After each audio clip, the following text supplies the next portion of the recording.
Esse testemunho que eu vou contar, algumas pessoas conhecem, é a tia do meu marido Homero, é a Meire. Ela não pôde vir e pediu para que a gente lesse para vocês esse testemunho. Ano de 2012 foi um período bom em minha vida. Achava que estava correndo tudo bem. Trabalhando bastante, dava seguimento a uma rotina bastante agitada, no consultório e em uma clínica em São Paulo e em outra em Mogi das Cruzes, atendendo pacientes com necessidades especiais na área odontológica. Com rotina bem agitada, eu me sentia feliz, pois gosto muito do que faço. O tempo passou e ao final de 2012 comecei a me sentir mal, muitas dores. Como eu era paciente de grupo de risco e fazia prevenção corretamente, isso me colocava numa posição aliviada. Eu sempre saía do período de exames com sensação de dever cumprido. E acho que por isso pensei que estava passando por um período de estresse, pois a minha jornada de trabalho era longa. Trabalhava fora da cidade, que moro 2 dias por semana, e nos 3 dias restantes ficava em meu consultório e em outra clínica. Mas o problema era outro. Além de tratar o problema de saúde, cistos, erroneamente, fui vítima de diagnóstico errado. E quando vieram os sintomas, fui a um mastologista, que me encaminhou para exames e, lamentavelmente, cheguei ao diagnóstico de carcinoma multicêntrico invasor. Passei por 3 especialistas, pois tinha dificuldade de aceitar os resultados do exame. E, de repente, vi tudo em minha vida criar outra dimensão. Estava decepcionada com o médico, que fazia prevenção, e uma tristeza imensa tomava conta de mim. A sensação de fracasso, desaprovação, eu não conseguia administrar o que estava acontecendo. Esses médicos que iam dia a dia, confirmando o diagnóstico com opiniões diferentes, me apresentavam um histórico cada vez mais assustador, como mastectomia radical com esvaziamento axilar e enxerto do antebraço, já afetado pela doença. Eu tinha vários focos de contaminação do pulmão, ossos do quadril e antebraço. Quando vi o exame de densitometria óssea, foi detalhada a inflamação em várias partes do corpo. Estava em um mês em quadro instalado desde o diagnóstico até o início do tratamento. Nesses dias da varanda do meu quarto, olhei para o céu e disse para Deus que não precisava de câncer para partir. Estava muito triste, mas eu sempre dizia que a palavra final para a minha vida vinha de Deus. Eu tive intercessão intensa por parte da minha família, amigos, irmãos, até cheguei a vocês, pastores Eduardo e Lígia, irmãos preciosos que me acolheram prontamente. Deu início a um longo tratamento, cirurgia, depois o médico mudou para 9 longos meses de quimioterapia, pois os tumores eram grandes e necessário diminuir o tamanho deles. Fazia sempre exames de sangue que guiavam o tratamento. Entre a quantidade de glóbulos vermelhos e brancos, transcorria a minha vida. No período, como em outros sem nenhuma imunidade, eu sempre pedia para alguém ler a Bíblia para mim. O alívio das dores sempre melhorava após ouvir a palavra de Deus. Era nessa medida de fé que eu caminhava com Deus os longos 9 meses. O transcorrer da quimioterapia foi um período de muita dor, de choro, e em minha vida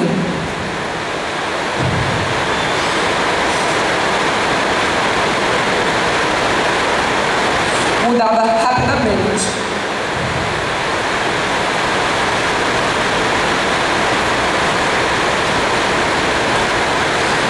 Mas foi em época de grande intimidade com Deus, sensibilidade espiritual. Foi nessa época que participei de um encontro de casais em Guaratinguetá, na primeira aplicação de químio. Conheci pessoas maravilhosas que me ajudaram a me manter naquele local por um final de semana. Nesses dias tive um sonho e eu corria rapidamente por várias ruas. Essas ruas eram largas e eu percebia que tinha muitos sacos grandes, cheios de lixo. E eu andando rapidamente, essas ruas foram se estreitando. E eu percebi que surgiu um bebê no meu colo. E eu sempre rapidamente com ele. À medida que essas ruas foram se estreitando, surgiu vários bebês, correndo de fraldas comigo. Olhei para o final de uma rua onde eu estava e vi ondas enormes de mar. Eram ondas de altura impressionante. Depois eu vi as ondas e acordei e perguntei ao Espírito Santo o que significava aquele sonho, e prontamente veio a resposta ao meu coração, que eu passaria por períodos bem difíceis, e a presença daquele bebê no meu colo era um comunicado que Deus estaria comigo. Eu chorei e pensei que só com muito amor do Pai, num momento tão difícil, me faria ver a mim mesma de maneira contrária. O que eu não sabia é que o reino espiritual é assim que eu estava, forte, jovem, com vigor para passar por aquela guerra. Em meio à dor de um tratamento que foi penoso, tive inúmeras visões, sonhos e tudo caminhava paralelamente. Eram exames constantes, sonhos, visões, e quando eu orava, o Espírito Santo me dizia que tudo aquilo tinha hora e dia para acabar. Esse é o nosso Deus, que trabalha para aqueles que nele esperam. Nas últimas sessões de quimioterapia, eu mal podia acreditar que aquele período se encerrava em minha vida. Eu passaria para outra fase e Deus me aguardava. Eu pedi a Ele que me ajudasse a sair dessa condição e surgisse uma meio bem melhor, e agradecesse o coração de Deus, que agradasse o coração de Deus. Houve momentos difíceis que passei por parestesia facial, que foi induzida por excesso de medicamentos, e eu queria deglutir e não conseguia. Com o tempo, isso foi melhorando e eu me via fora de outro susto, e agradecendo a Deus pelas melhores. Finalizando a quimioterapia, a cirurgia foi marcada. Eu estava exausta, com um aumento de 11 quilos e continuava passando mal. Quando fui ao médico, tive a cirurgia desmarcada por falta de condição clínica para passar por ela. Os exames de sangue apontavam a ausência de células de cérebro branco que desse suporte para tal. E eu estava em outro tempo de espera, ansiosa, com dores, voltava do médico. E Deus dizia ao meu coração que tudo posso naquele que me fortalece. Ele me dizia que eu ia suportar a espera porque Ele estava comigo.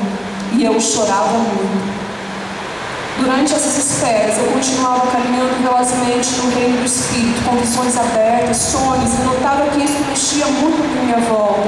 Eu via claramente anjos de Deus, durante o dia do meu quarto, na sala da minha casa, como também vi anjos caídos de várias formas.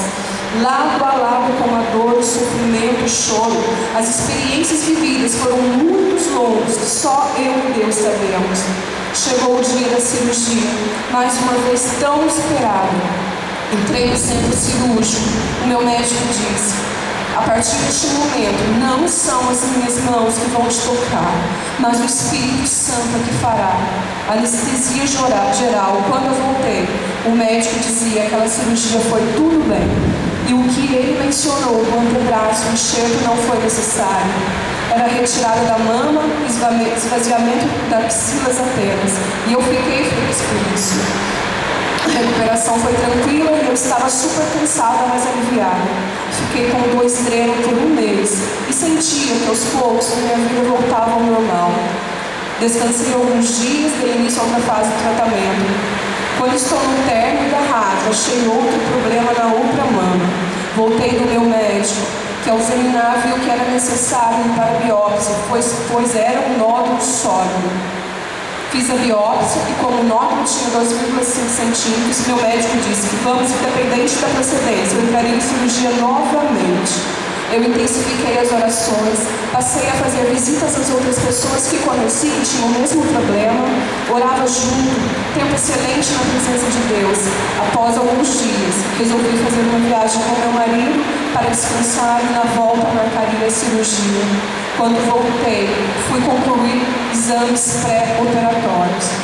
No dia do penúltimo exame, no corredor da clínica, eu fiz uma oração, pedi a Deus que me fortalecesse, pois se eu pudesse escolher, não passaria por tudo novamente, mas que se tivesse que se manifestar novamente, que fosse agora, pois sabia que o Senhor seria comigo mais uma vez. A enfermeira me chamou, fiz exame de mamografia, aguardando em outra sala, a mesma enfermeira me chamou pedindo para repetir a mamografia a pedido do médico. e estavam realizando os interiores da biópsia nas mãos. Entrei na sala novamente, aguardei lá fora e fui chamada para o próximo exame.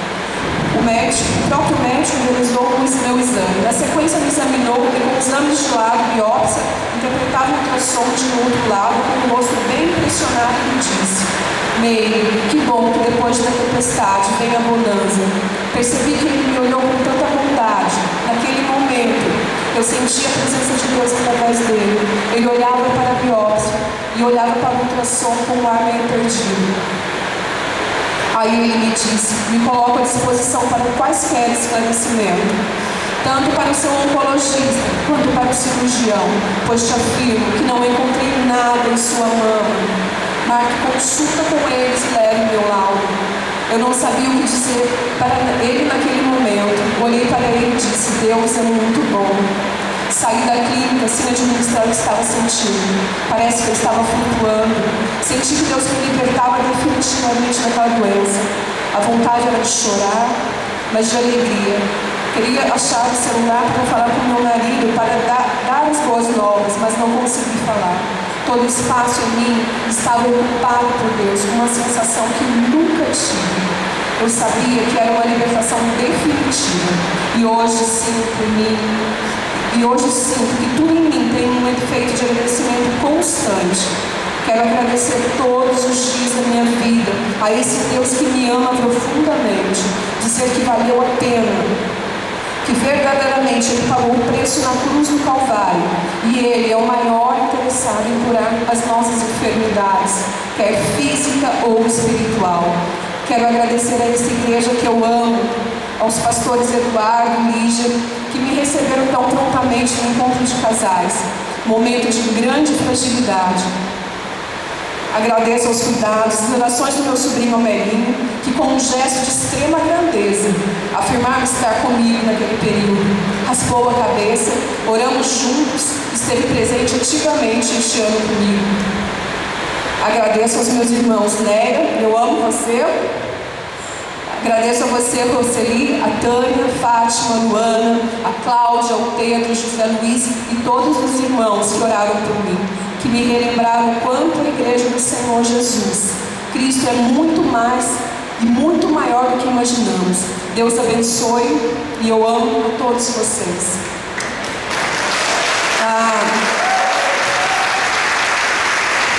A Meire deu um grande ensinamento para nós, principalmente para a minha vida. Ela mostrou que a última palavra de Deus, nos estágios que nós fomos visitá-la, que era de quimioterapia, eu olhava para ela e falava: não vai conseguir. Ela não tinha como, ela estava muito frágil, muito debilitada, mas o Senhor mostrou que Ele é fiel. Eu falei para Meire: você é aquela que requereu a sua vida junto de Deus. Oh Deus, eu quero viver. E por muito menos nós não vamos à igreja. A Meire, ela fez um encontro de casais no primeira quimioterapia dela. Ela ficou ali à base de oração, porque ela não tinha força. No segundo encontro, após ela ter retirado do seio, ela veio trabalhar no encontro de casais. Isso é amor à obra, é amor ao que Deus fez na vida dela. E nós temos que refletir a isso, amar a Deus sobre todas as coisas e cuidar das coisas deles, amém? Amém, queridos? Esse é um retrato de uma pessoa que persiste na presença de Deus, independentemente das circunstâncias e situações. Senhor, eu não sei se o Senhor vai me curar ou se não vai, mas eu quero te servir, eu quero te amar, eu quero me entregar a ti todos os dias. A cura é uma consequência, querido, de uma vida diária com Cristo. Amém? Pastor Idali.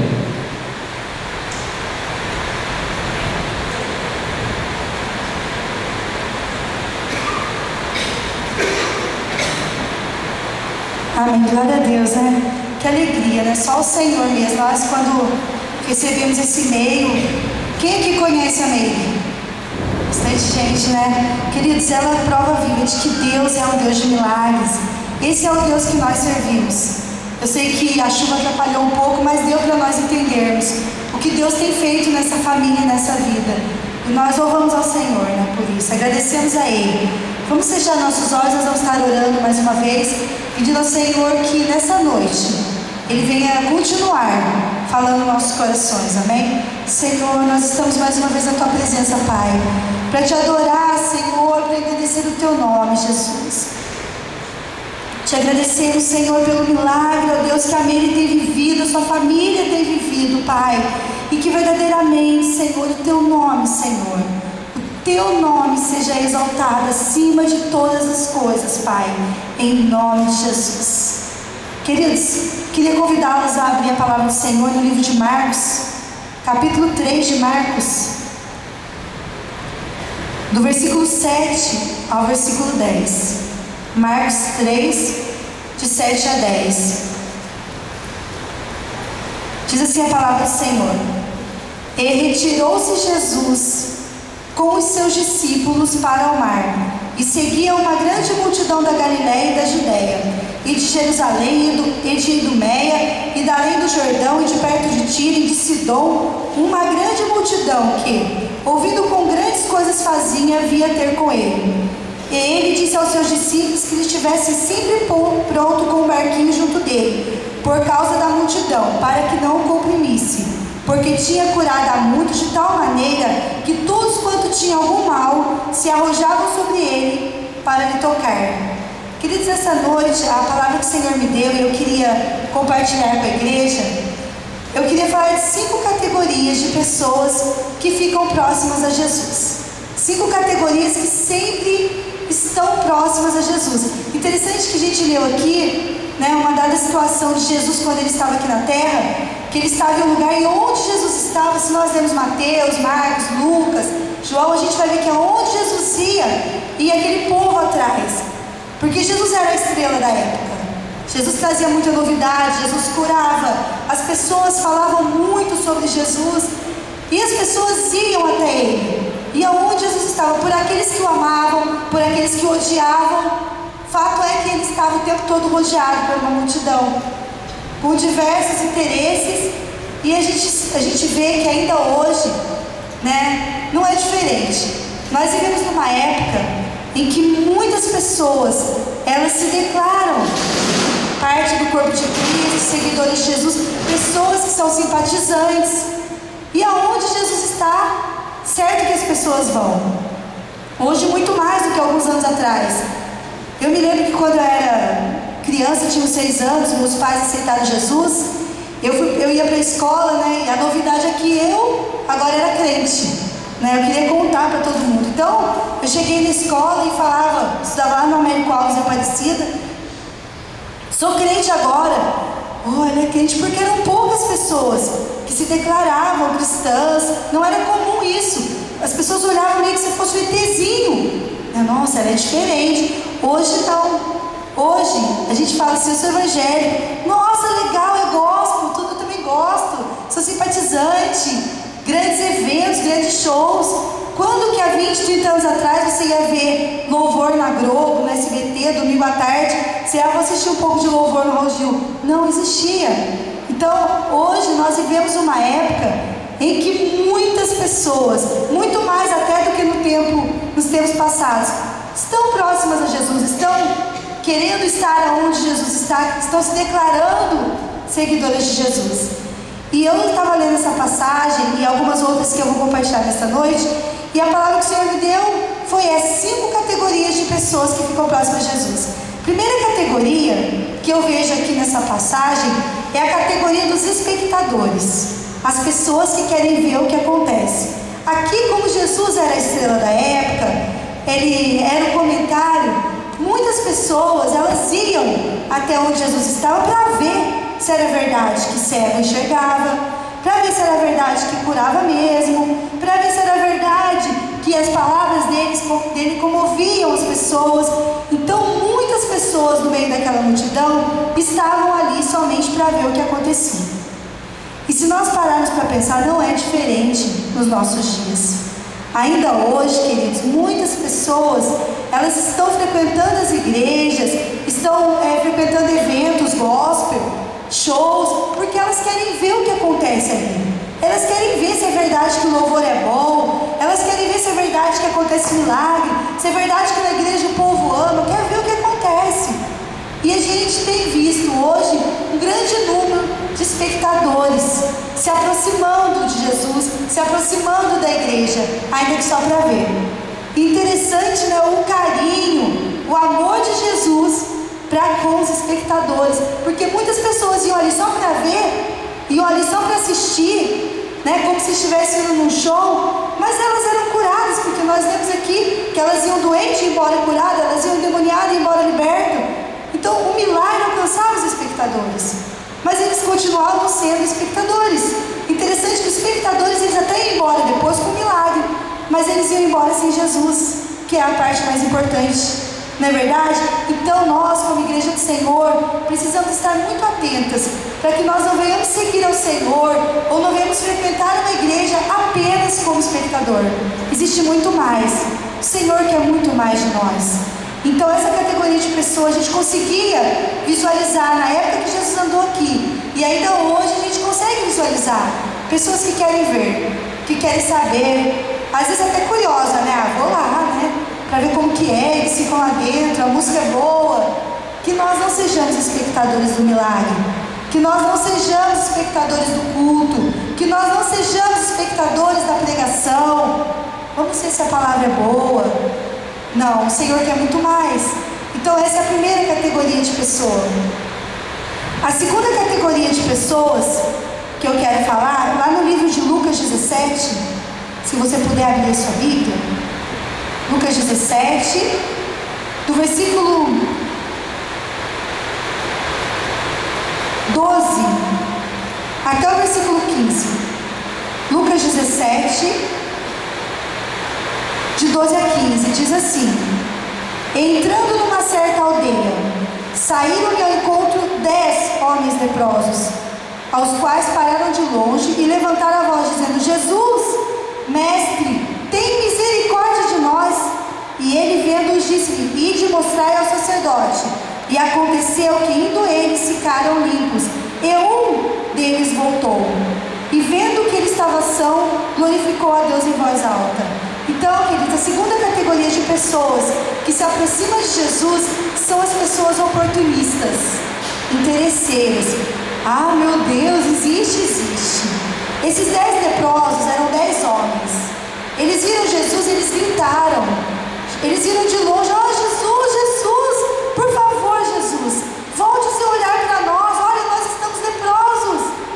Jesus olhou para ele com muito amor, porque Jesus ama as pessoas, ainda que interesseiras, ainda que oportunistas.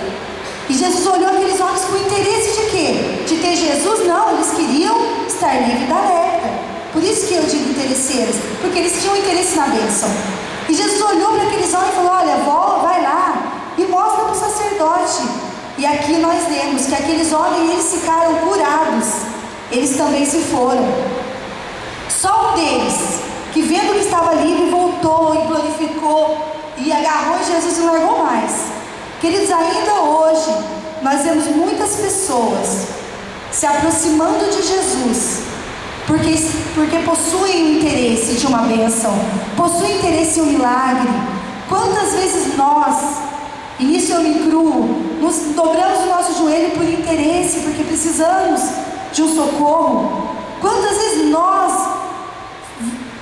trocamos de roupa, nos arrumamos e estamos num lugar como esse, muitas das vezes com interesse de receber algo de Deus, com interesse de que alguma coisa aconteça na nossa vida, que alguma coisa mude na nossa vida. Queridos, é lindo, porque o amor do Senhor é tão grande que ainda que nós por algumas vezes nos aproximemos dele por interesse, por conveniência, o amor dele é tão grande que ainda assim ele opera em nós um milagre, que ainda assim ele nos toca. Porque Jesus, vendo o coração daqueles leprosos e percebendo que eles estavam gritando por interesse, ele os curou e ele os libertou daquela doença. Então, queridos, muitas vezes parte dessa multidão que está perto de Jesus estão por conveniência, por interesse. Sabe o que é triste, queridos? Porque quando nós nos aproximamos de Jesus por interesse, nós vamos embora e não ficamos. Por quê? Nós vemos aqui, aqueles 10 leprosos, os 9 interesseiros voltaram? Não voltaram. O que aconteceu com aqueles 9 interesseiros?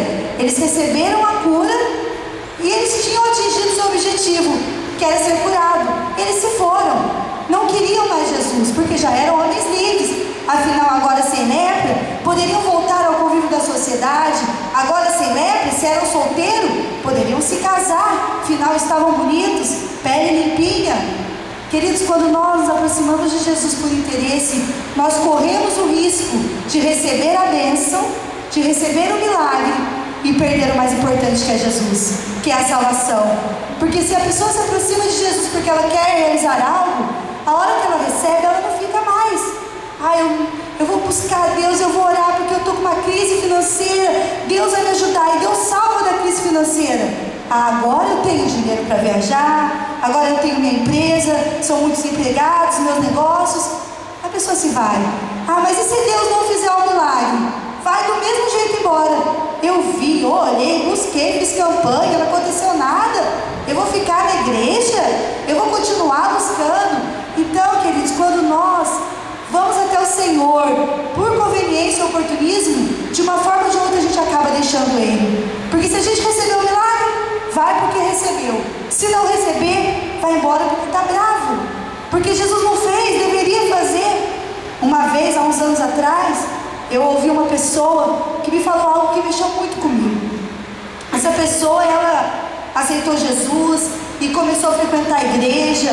E começou ali, querer estar perto. Tem oração, vou na oração, vou para o GF, coisa boa. E um dado momento essa pessoa sumiu. Eu fiquei preocupada, não vejo mais abençoado, não vejo mais abençoada. E aí meu esposo fomos visitar essa família. Querido, o que aconteceu? Você não voltou mais, sabe o que é? Contar para você, 6 meses. 6 meses indo na igreja todo domingo, 6 meses orando a quarta-feira. Minha situação financeira não mudou. Que negócio é esse? Não aconteceu nada. Conveniência, Jesus não fez.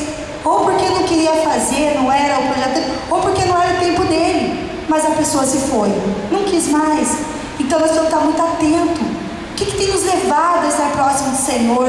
Porque se muitas vezes nós temos se achegado na oração, se achegado a Ele por oportunismo, nós corremos um risco muito grande de algum momento desistir do Senhor e perder o mais importante que o milagre. Nós vimos aqui, queridos, o testemunho da Meire. Meire adorava. Quem esteve próximo dela viu. Meire agradecia, mesmo sem saber se ela seria curada ou se ela morreria. Ela declarava que amava o Senhor. Ela declarava que Deus é grande. Queridos, Deus é maravilhoso. Quer Ele faça o meu milagre, quer Ele não faça, quer Ele atenda as minhas orações, quer Ele não atenda, Ele continua sendo maravilhoso, sendo Deus. E eu preciso continuar com Ele. Porque, queridos, o mais importante não é nossa bênção. O mais importante, o maior milagre que nós podemos conseguir nessa terra é a nossa salvação. Esse é o maior milagre. Esse é o maior milagre. Então essa é a segunda categoria de pessoa que muitas vezes se aproxima de Jesus, que também Ele ama, que também Ele faz milagre. A terceira categoria, lá no livro de Mateus, capítulo 12 de Mateus, Mateus 12,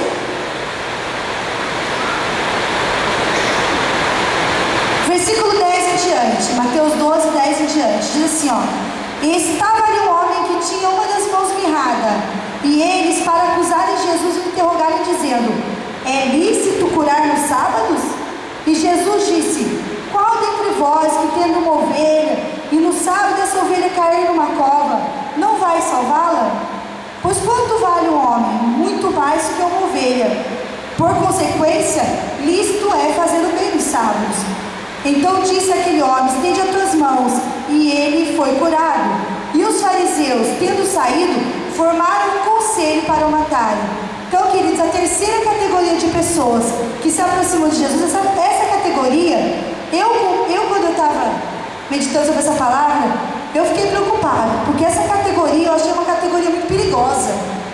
Muito perigosa. São os críticos. Os críticos de plantão já existiam quando Jesus estava aqui na terra. Havia ali, queridos, um homem com uma mão mirrada, aleijada. O homem não segurava nada, deficiente, e ele queria ser curado. E E Jesus curou aquele homem. Mas os críticos de plantão disseram: Jesus, é certo o Senhor curar no sábado? Hoje não é um dia bom para curar, não. Sábado deve ser guardado. Queridos, o crítico, ele acha defeito até no milagre de Jesus. Quem dirá noutras coisas mais. Então essa categoria é uma categoria muito perigosa. Porque quando nós somos muito críticos, nós começamos a ver defeito em muitas coisas. Até porque, queridos, defeitos existem. Não existia em Jesus. Certamente que não. Não existia defeito algum no milagre de Jesus. Certamente que não. Mas quando a pessoa ela pertence a essa categoria de crítico, ela vai encontrar alguma coisinha para dizer: não ficou bom. Não ficou bom. Infelizmente, eu quero crer que não entre nós. Existem dentre algumas igrejas pessoas que estão próximas, mas gastam muito tempo criticando. Na época de Jesus, os fariseus das sinagogas, homens da lei, eles iam aonde Jesus estava, porque eles queriam encontrar o que acusar Jesus, encontrar motivos para dizer que Jesus errou. E nós vemos aqui, queridos, que após a cura daquele homem, eles fizeram um conselho. Crítico adora isso, né? Vamos fazer uma reunião aqui. Olha, tá vendo? Ele transgrediu a lei, ele curou no sábado. Isso não está certo, esse homem tem que morrer. E nós temos que tomar muito cuidado, que nós não venhamos participar de rodinhas de críticos, que nós não venhamos deixar que Satanás use os nossos lábios para fazer críticas, queridos, muitas vezes desnecessárias. Porque quando nós estamos procurando defeito, a gente vai encontrar defeitos, queridos, principalmente em pessoas, eles existem. Se você hoje, vamos anotar os defeitos da pregação da pastora Idailda, que o pastor Eduardo não cometeria. Pegar uma folha, você vai achar um monte de defeito. Puxa, poderia ter falado aquilo. Ah não, a voz dela estava meio cansativa. Defeitos existem. Queridos, os defeitos existem, mas que o nosso coração, ele possa estar mais motivado pelo amor do que pela crítica. Aquele homem, querido, ele estava defeituoso. Aquele homem, ele não podia segurar nada, ele saiu dali curado.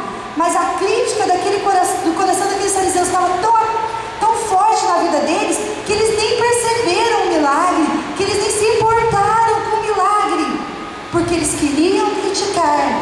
E os críticos são assim. Não importa se Jesus está salvando lá.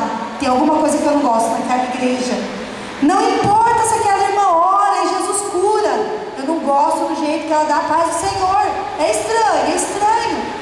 Nós vamos vigiar, porque às vezes nós nos incluímos nessa categoria sem perceber, sem intenção maldosa nenhuma. Às vezes nossos olhos, eles possuem mais facilidade em achar um defeito do que quando as coisas ocorrem certas. Aqui, queridos, nós aprendemos que o mais importante são as vidas, o mais importante é o amor, o mais importante é o resultado, é aquilo que Deus está fazendo, é aquilo que Deus está realizando. E as coisas que não estão dando certo, nós oramos e o Senhor muda. E as coisas que não vão bem, nós clamamos e o milagre acontece. Que nós possamos não fazer parte dessa categoria de pessoas. Se em algum momento nosso coração maldoso, tendencioso, ai, que vontade de dar uma criticadinha, se lembre, você não faz parte dessa categoria. O Senhor não nos chamou para isso. Existem níveis maiores, existem coisas grandes que o Senhor quer realizar na sua vida.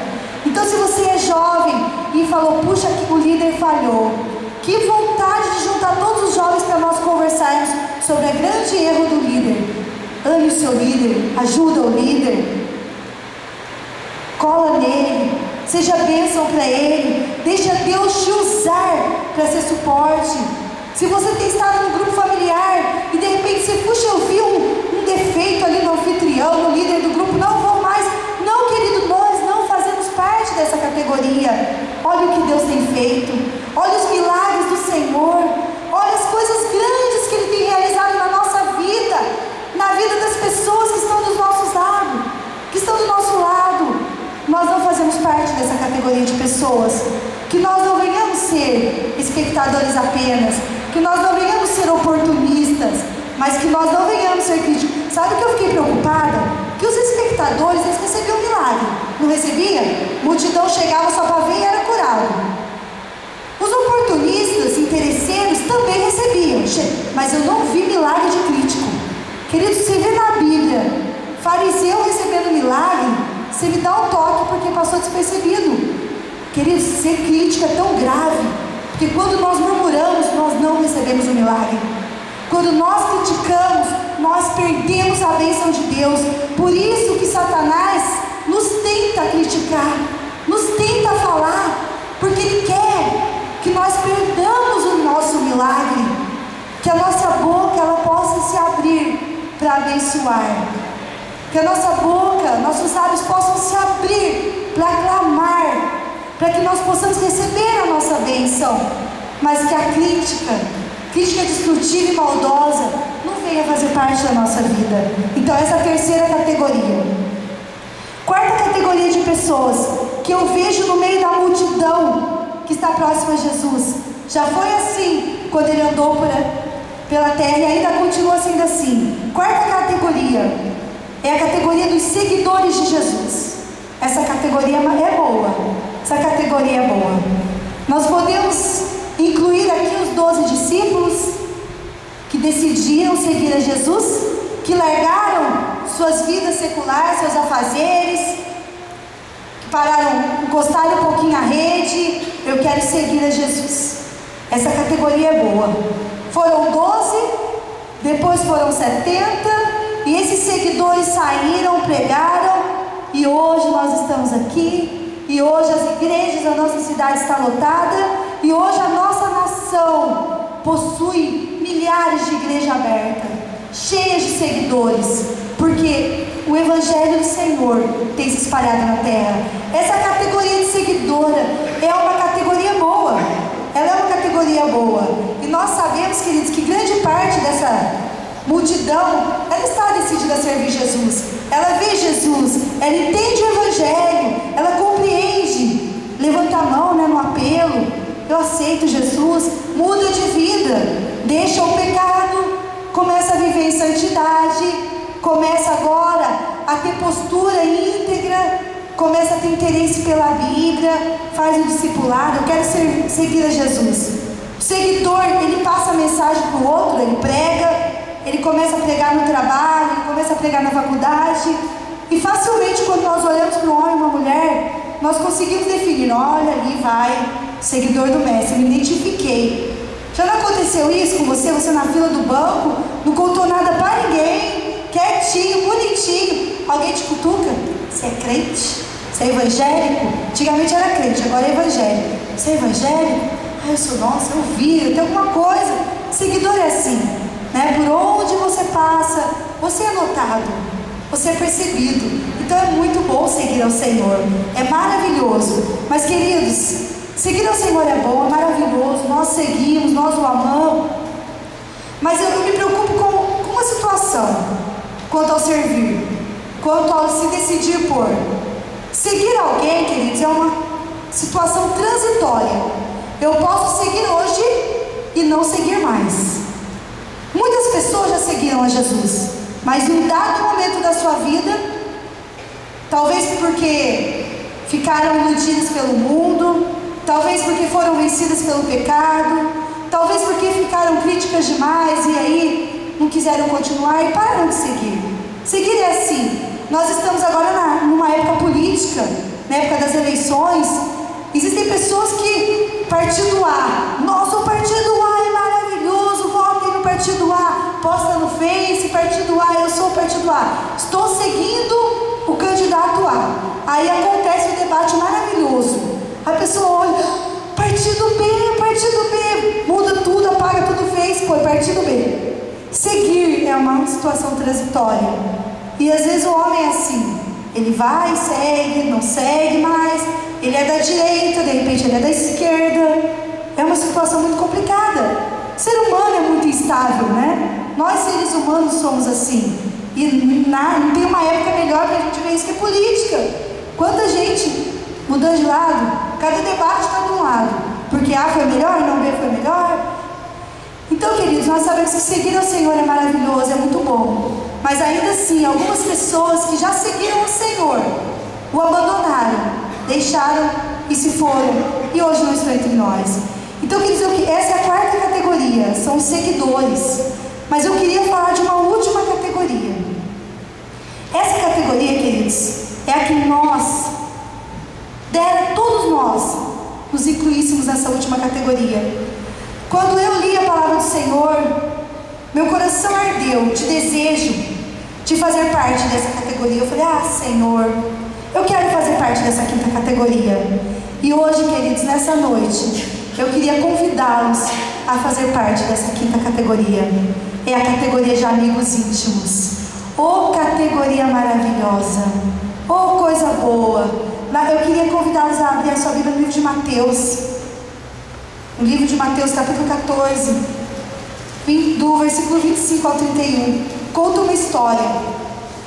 E essa história me faz ver claramente um homem que se decidiu por essa quinta categoria. Detalhe, queridos, nem todos os discípulos foram de quinta categoria. Esse foi. Categoria do amigo íntimo. Olha o que diz a palavra do Senhor no livro de Mateus 14, versículo 25.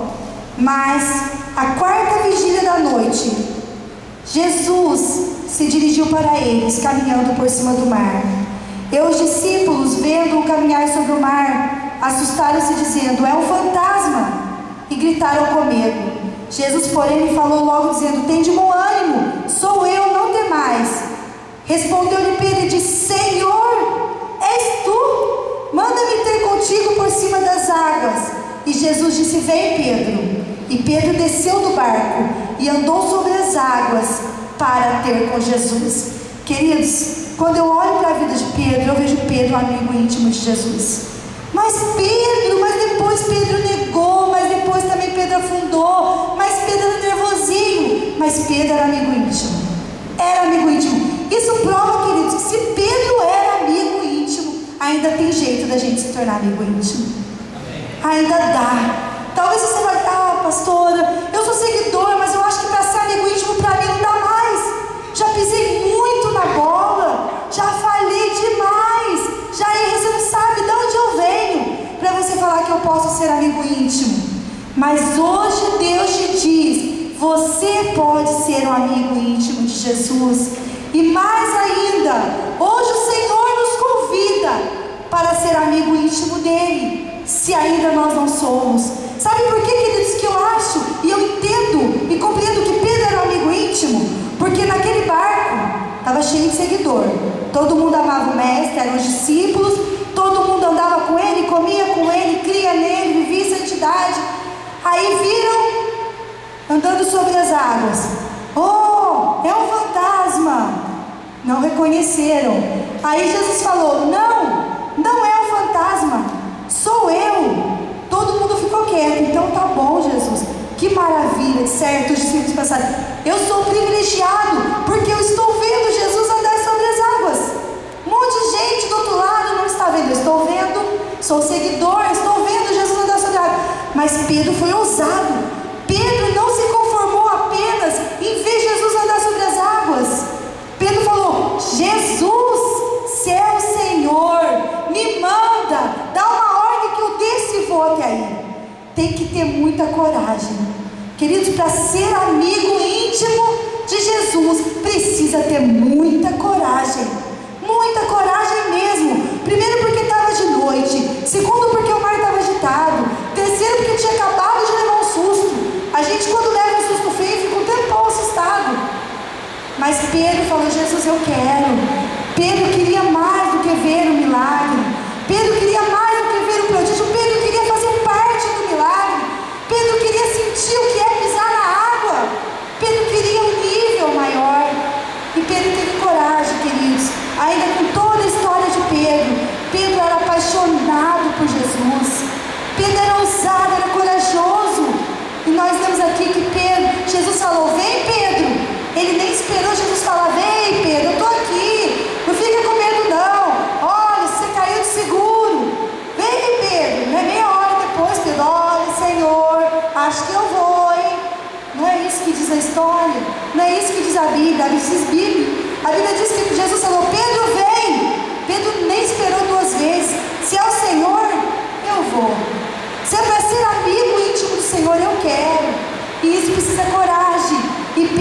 querida, ele encontrou essa coragem e ele desceu do barco. Se você continuar lendo, você vai ver que em dado momento, Pedro teve medo e afundou. E a gente vê muita gente, né? Às vezes nós ministramos assim, queridos, tenha fé, porque quem não tem fé afunda. Pedro perdeu a fé e afundou. Ah, Pedro, não tem fé nenhuma e afundou. Queridos, ele andou sobre as águas. Ele pode até ter afundado depois, mas quem mais andou? Qual outro que andou sobre as águas?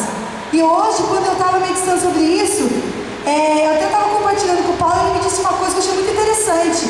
E foi dando mais interessante ainda, é que quando eles voltaram para o barco, eu penso que Pedro voltou de mão dada com Jesus. Mas é coisa boa. Você já se imaginou num cenário desse? Coisa boa, né? Segurado na mão. Ah, Jesus, estou aqui. Como é que tá, Pedro? Estou bem. Coisa boa. Só amigo íntimo consegue uma experiência marcante dessa. Sabe que tem gente que acha que Deus tem queridinho. Ah, eu acho que Deus tem queridinho. Por que o abençoado ora e o céu se abre?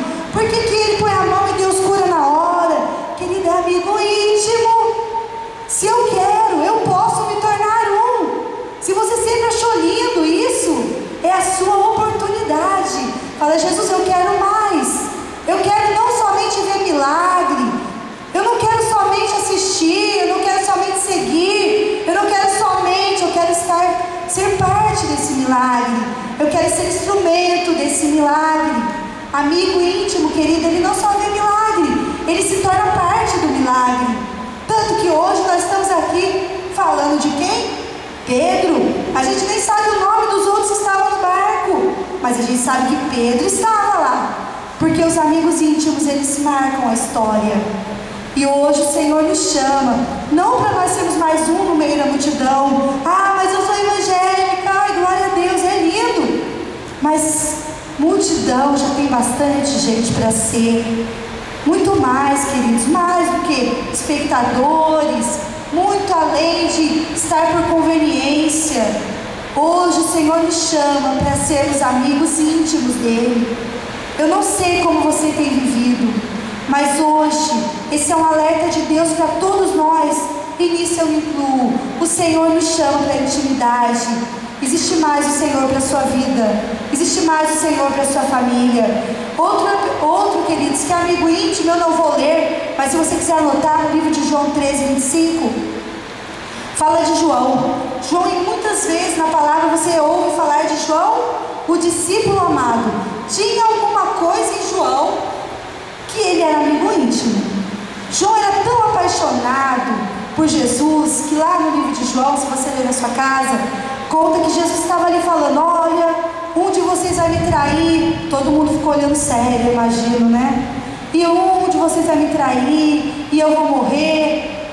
João estava sentado lá de Jesus. Sabe o que diz aqui? Que João pegou a sua cabeça e encostou no peito de Jesus.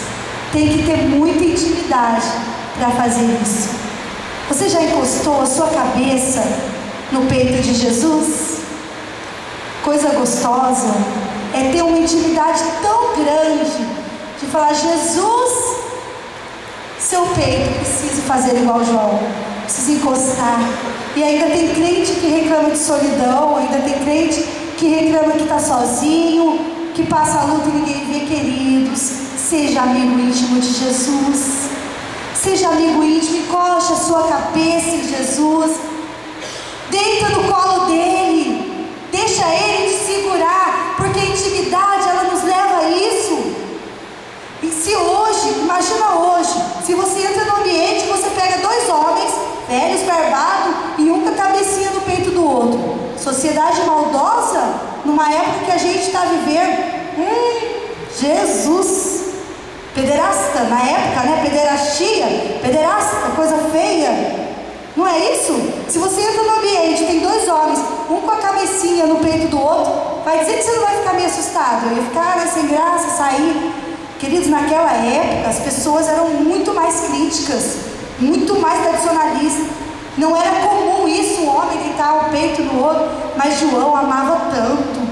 Mas João tinha tanta intimidade, a gente só toca em quem a gente é íntimo. A gente só abraça, só encosta. em que a gente ama muito, e João não se importou com nada. João parou e falou: não é possível, o Senhor vai ser traído, como assim? E João não aguentou. Eu acho que João não aguentou. Eu acho que ele olhava para o peito de Jesus: eu vou. Eu acho que ele não aguentou. Quando a gente é íntimo e ama muito alguém, às vezes você não olha para a pessoa, você não fica morrendo de vontade de dar um abraço, à toa, do nada. Fala assim não. A gente fica. Quando a gente ama muito alguém, a gente tem vontade de abraçar, de beijar, de encostar. Se a gente não tem intimidade, a gente fica sem graça até para dar paz. Vai dar um abraço, um beijinho, até assim meio, né? Tem gente que faz isso, que eu já vi. Tem crente que fica com vergonha de dar paz pro irmão. Coisa feia. Queridos, nós somos corpo de Cristo, somos uma família. Mas a intimidade, ela gera isso, ela gera contato físico. E João, ele era íntimo, ele fazia isso. Ele encostava a cabeça em Jesus. Queridos, o Senhor nos chama a essa intimidade. Talvez nosso coração sempre almejou isso, mas a gente não sabe como. Senhor, que jeito? Senhor, de que jeito que eu vou me tornar íntimo do dia para a noite, Senhor? Primeira coisa, queridos, nós precisamos orar mais. Precisamos ter mais tempo de oração, mais tempo com a palavra. Porque como que eu me torno íntimo de alguém? Conversando, não é verdade? Como que eu conheço alguém? Através do diálogo. Quando eu leio o que a pessoa escreve, quando eu ouço a pessoa. E hoje, nós, igreja, estamos tão assoberbados com tantas coisas, nós corremos tanto, que nós não temos sido mais íntimos do Senhor, porque nós não temos tempo para Ele. Nenhuma amizade subsiste à falta de tempo. Para ser amigo de alguém, para ser íntimo, é necessário ter tempo. Não dá para eu ser amigo visitando só os domingos. Pode esquecer, querido, não tem jeito. Não dá para eu ser amigo lendo a Bíblia só quando o pastor domingo manda abrir. Intimidade exige mais, exige tempo. Quando você tem um amigo, bate o carro. Para quem que você liga? Oi, bati o carro. Ganhou um aumento no salário. Para quem que se liga? Ganhei um aumento de salário. Quando somos amigos, somos assim. Tá aqui os adolescentes e jovens, quando conhecem, querem ser amigos, ou querem namorar, querem conhecer, é o tempo todo. 10 minutos, WhatsApp, rapidinho, né? Agora, então, com essa moda, dá pra gente ficar íntimo de muita gente, porque você tá o tempo todo. Então, intimidade exige tempo.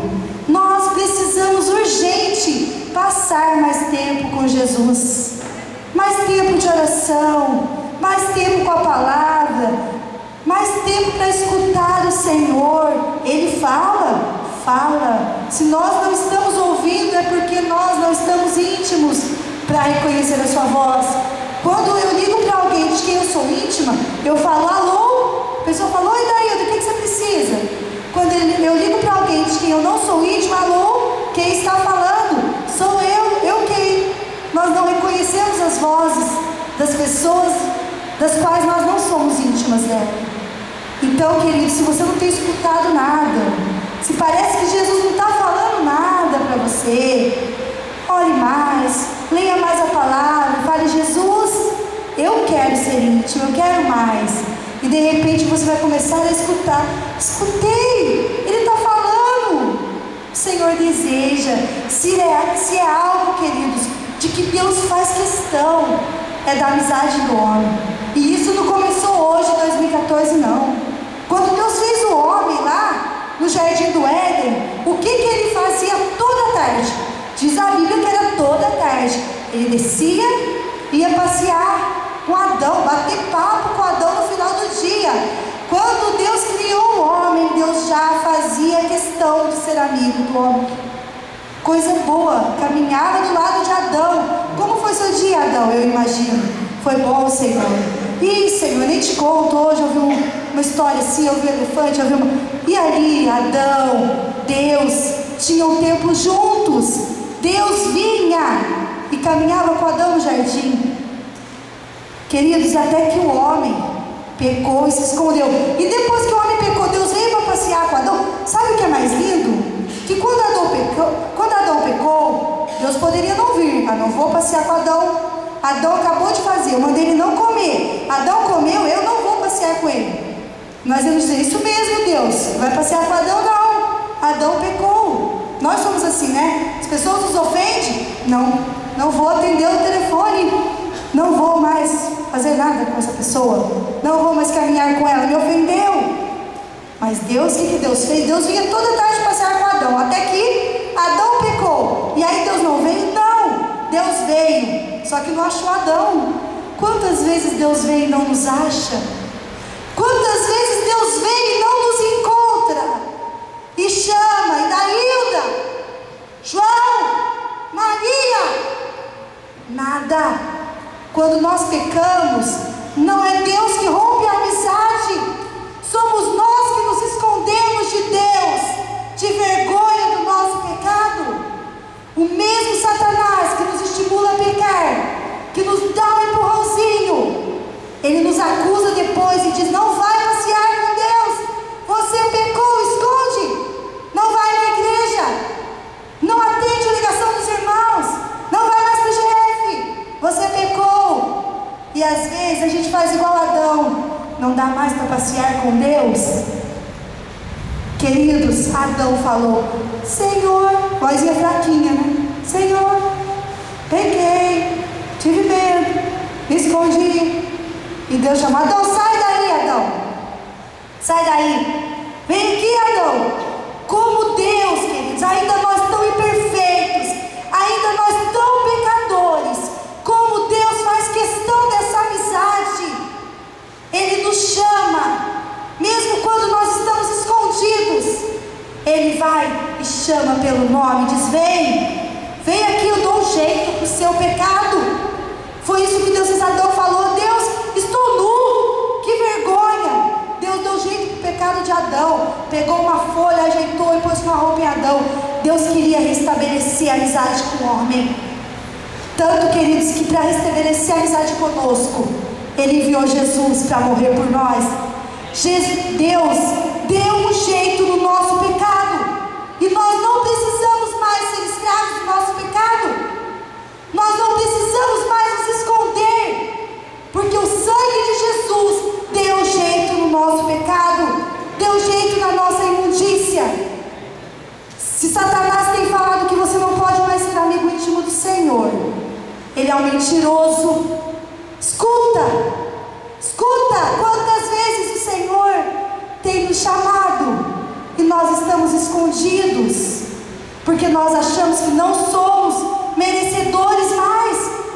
O Senhor nos chama: filho, João, quero te usar, João. Não, Senhor, não dá, eu não levo jeito, não faço as coisas certas. Vai, querido, seja corajoso, faça como Pedro, sai desse barco e vai. Você não está enxergando nada. Quando você ama muito, quando você é muito íntimo, você confia. Pedro foi, sabe por que ele foi? Porque ele sabia que ainda se no meio do caminho ele afundasse, Jesus estaria ali. Pode ir, querido. Se no meio do caminho você por algum motivo quiser afundar, o Senhor vai estar ali, e Ele vai segurar na sua mão, e você vai voltar andando com Ele sobre as águas. Não precisamos ter medo. Aquele que nos chama à amizade é poderoso para nos sustentar, para nos manter seguros. Não existe, queridos, um lugar mais seguro para o homem estar do que no centro da vontade de Deus. Da mesma forma, querido, que o coração de Deus arde. Se nós pudéssemos hoje enxergar o coração de Deus, eu tenho certeza que nós enxergaríamos um coração ardendo de desejo de que nós nos decidíssemos por ser amigo íntimo dele. E o nosso coração?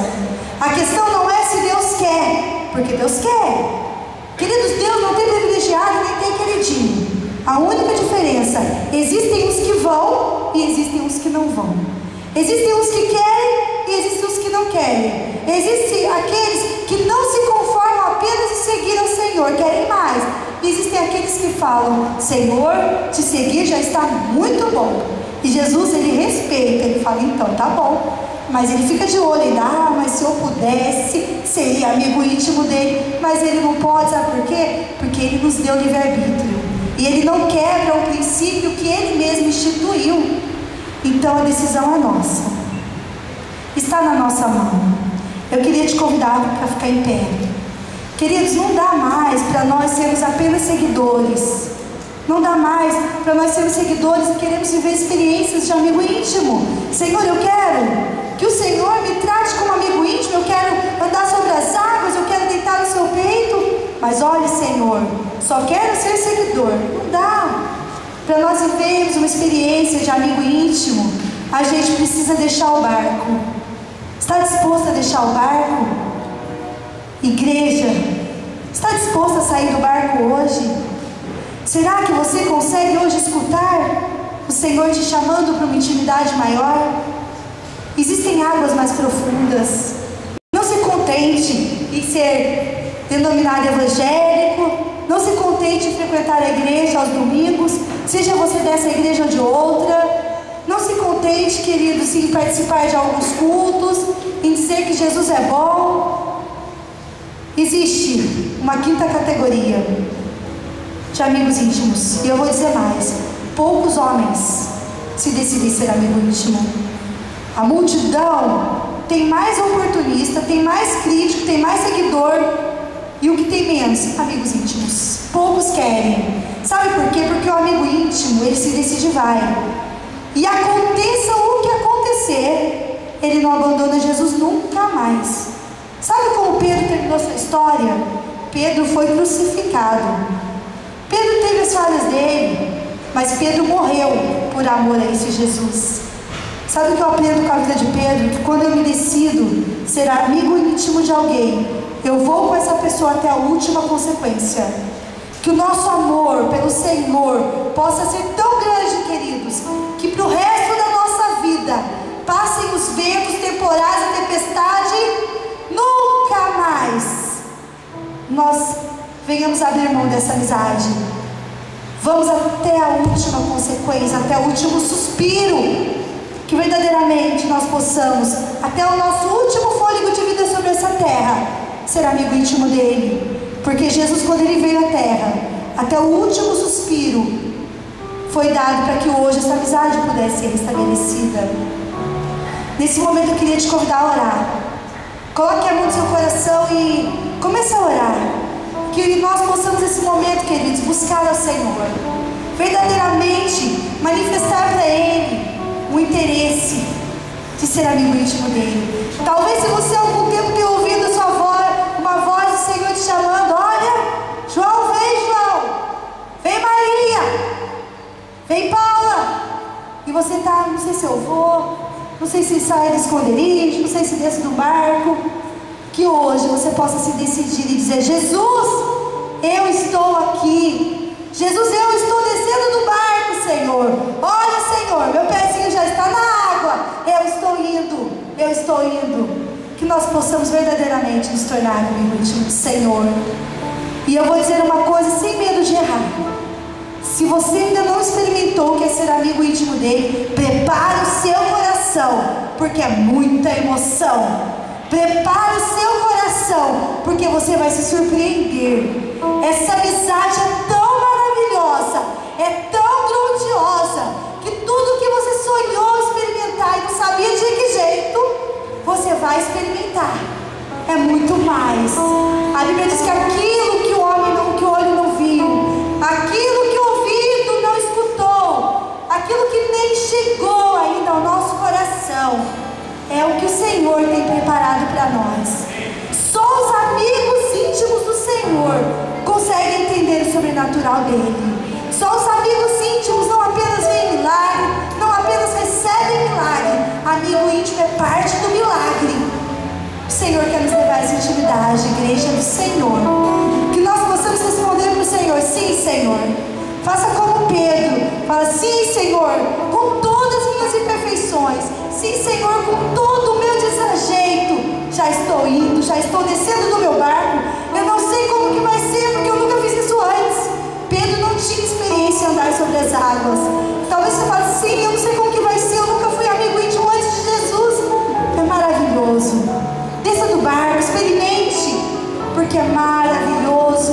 Uma vez amigo íntimo, queridos, nunca mais a gente abandona esse Jesus. Porque aquele que conhece Ele como Ele é, jamais o abandona, jamais o deixa, vai com ele até o fim. Senhor, nesse momento, Deus, nós estamos na Tua presença. Jesus, quantas vezes nós nos escondemos, quantas vezes o Senhor chamou o nosso nome e não nos encontrou para passear conosco, e não nos encontrou, Senhor, para uma caminhada, para um diálogo. Senhor, quantas vezes nós temos te deixado esperando, Senhor. Meu Deus, quantas vezes nós resistimos a essa amizade.